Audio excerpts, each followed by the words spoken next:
iba't ibang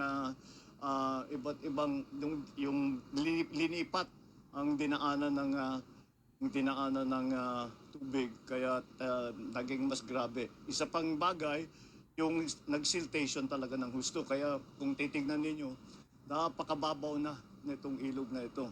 And with the ang sinasabi nga ni Mayor Lenny is that many of the places na dati naman ay hindi binabaha, nandiyan na rin yung effect ng climate change. Kaya this is what we are trying to remedy.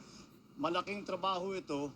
It will take time, but marami na tayo mga intervention na pwedeng gawin, such as tools that natin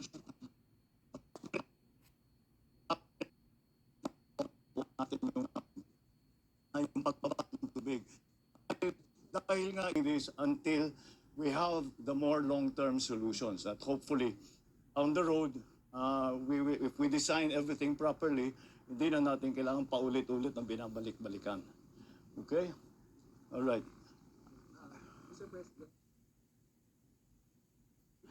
flood control issue. Nakikita po ang visit ninyo sa Naga City in the lens of politics.